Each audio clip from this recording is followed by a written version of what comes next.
I Want You, She's So Heavy is one of the purest John Lennon songs in the whole Beatles catalog, because it strips away everything down to obsession. Lennon, of course, wrote it about Yoko Ono, and the finished lyrics really only use about 14 different words. So instead of telling a detailed story, the song sounds like someone stuck inside an overpowering feeling, just repeating it until it turns physical.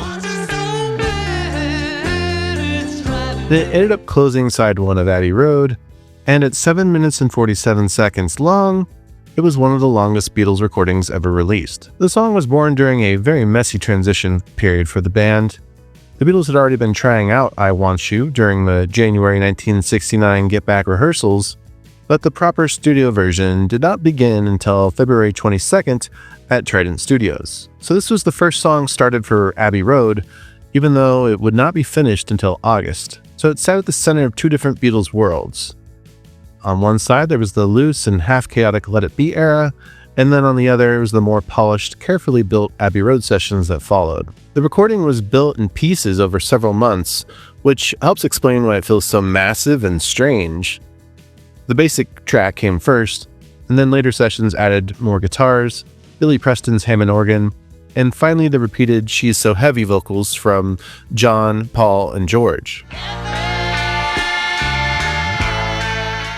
And Lennon also added a Moog synthesizer, including the white noise rush that swallows the last section of the track, like a storm front moving in. By that point, the song had changed from a bluesy plea into something darker and more punishing, with the band hammering the same pattern until it stops feeling like a normal Beatles song.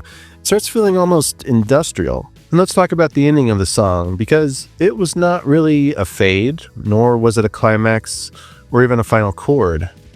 On August 20th of 1969, the Beatles assembled the finished master by editing together material from the February Trident recordings and the April EMI version. And during that same session, Lennon asked for the track to be cut dead at full volume. And that brutal stop is a huge part of why the song is so memorable. After all that buildup, it just suddenly stops like a wire being yanked out of the wall. And the date of that recording is interesting and kind of sad at the same time, because it's known widely as the last time all four Beatles were together in the studio. So the story behind the song is very real, and it's really a story about fixation more than romance.